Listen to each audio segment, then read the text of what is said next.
Bonjour à tous et bienvenue, vous regardez 6 minutes chrono, le rendez-vous quotidien de la rédaction de Lyon Capitale et on continue notre tour d'horizon des représentants des différents candidats à l'élection présidentielle en accueillant Angela Gomez-Núñez. Bonjour. Bonjour. Alors vous représentez ici Philippe Poutou, candidat du NPA. Comment vous avez pris finalement le fait qu'Emmanuel Macron reprenne un de vos slogans lors de son meeting de samedi à Nanterre, nos vies valent plus que leur profit. Il parlait des résidences de personnes âgées. C'est un hommage, vous dites, ça y est, on l'a convaincu Non, je pense qu'on l'a pas du tout convaincu. Moi, je pense même, en fait, c'est un peu je vais le dire de manière crue, c'est un peu du foutage de gueule, en fait. Quand on voit, en fait, le manque de moyens dans les services publics en règle générale, et notamment aussi dans les EHPAD, le fait est que le gouvernement ait préféré investir dans les entreprises privées, plutôt que les services publics pendant la crise sanitaire et qui continuent, en fait, à fermer des lits. Bon, quand ils utilisent un peu ce slogan-là, c'est un peu contradictoire, quoi. Et même, c'est pas du tout un hommage, au contraire. Est-ce que vous avez cru à un moment, peut-être pendant la crise du Covid ou après, dans l'immédiate après-crise, qu'il pourrait y avoir un changement dans les politiques publiques, que ce slogan, nos vies valent plus que leurs profits, il pourrait devenir un peu plus audible et un peu plus mis en application? Est-ce que vous avez imaginé à un moment donné que le Covid pourrait changer des choses? Effectivement, en fait, on s'est rendu compte que le Covid a quand même aggravé les antagonismes de classe, c'est-à-dire que en fait, rien que le rapport d'Oxfam qui explique, c'est pas un rapport communiste, qui est une ONG, oui. Ouais, qui est une ONG, mais qui a expliqué quand même que les plus riches sont toujours plus riches et que les pauvres sont toujours plus pauvres. Oui, on s'est dit peut-être que ça va éveiller un peu les consciences. Le fait est que il n'y a pas assez de moyens dans les hôpitaux, qu'on ait dû trier les patients et patientes pour pouvoir les soigner, tout un tas de choses comme ça, un petit peu scandaleuses. On s'est dit que oui, effectivement, ça pourrait un petit peu éveiller la colère. En tout cas, je pense que ça a éveillé de la colère. C'est juste qu'on n'a pas réussi encore à la retranscrire dans la rue, quoi. Et ça, c'est un peu ce qu'on essaie de faire avec la campagne de Philippe Poutou.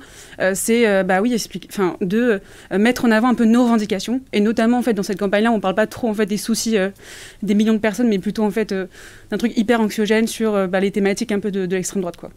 Thématiques de l'extrême droite, lesquelles pour vous? Parce qu'il est question principalement quand même dans cette campagne de pouvoir d'achat et de guerre en Ukraine. Est-ce que c'est des thématiques d'extrême droite? Non, en fait, la question, je trouve qu'en tout cas, il y a quand même une place très importante qui est donnée en fait aux idées d'extrême droite, que ce soit en fait autour de Zemmour et toute l'ambiance médiatique autour, qui a une visibilité quand même assez importante. Le Pen, ou même en fait, on a quand même Pécresse qui reprend un peu les termes d'extrême droite, qui sont comment il s'appelle ça, grand remplacement. Le grand remplacement, voilà, j'oublie même. Le grand remplacement, etc. Je trouve que c'est quand même des thèmes qui restent encore très audibles, en fait, qui sont encore très entendus. Et sur la question du pouvoir d'achat, pour l'instant, je n'ai pas l'impression qu'on entend réellement parler.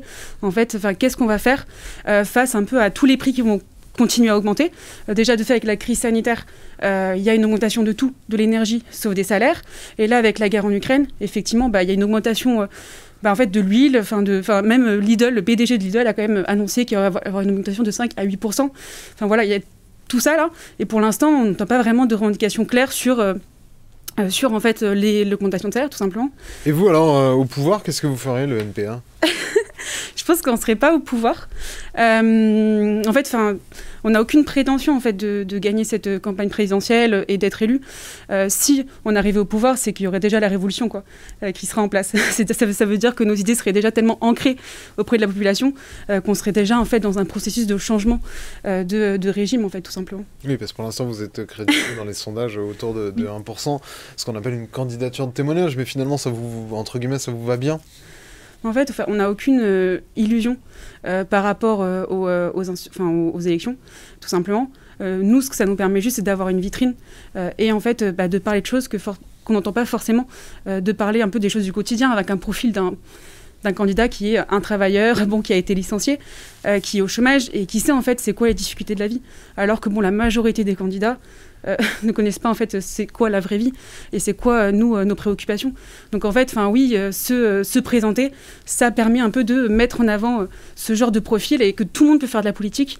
Un ouvrier licencié de Ford, c'est parler politique et c'est comment en fait, dire il faut gérer, comment gérer en fait la société.